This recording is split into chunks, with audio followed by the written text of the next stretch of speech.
ఓం నమ శివాయ. గురుభ్యో నమ. శ్రీమాత్రే నమ. కన్నతల్లై నమ.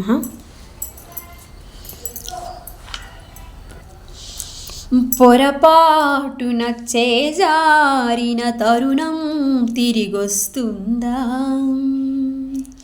పొరపాటున చేజారిన తరుణం తిరిగొస్తుందా? ప్రతి పూటక పుటలా తన పాఠం వివరిస్తుందా? నా కోసమే తనలో తను రగిలే రవి తపనంతా కనుమూసిన తరువాతని పెనిచి కటి చెబుతుందా? కడతేరని పయనాలన్నీ పడదోసిన ప్రణయాలన్నీ అని తిరగే సాయ చరిత పుటలు వెను చూడక ఉరికే జతలు తమ ముందు తరాలకు శృతులు చితులు అందించాలా ప్రేమికులు. ఇది కాదే విధిరాత, ఓ అనుకోదే ఎదురీత. 10 నెలలు తనలో నిన్ను మోసిన అమ్మైనా అప్పుడో ఇప్పుడో కనను అంటుందా?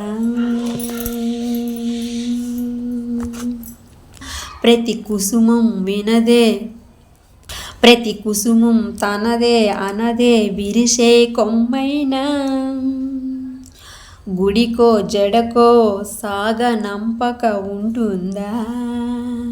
బతుకంటే బడి చదువా అనుకుంటే అది చులువా? పొరపాటున చేజారిన తరుణం తిరిగొస్తుందా? నేను ఇప్పటికీ లైక్ చేయండి అని అడగలేదు, ఎందుకంటే బాగుంటే మీరే చేస్తారు కదా అని నేను అడగలేదు. కానీ నాకు లైక్లు అయితే రావట్లేదు. నేను కొత్త పాటలైనా పాడుతాను, ఏ పాటలైనా పాడుతాను. మీరు లైక్ చేస్తే యూట్యూబ్ ఇలాగే కంటిన్యూ చేస్తాను.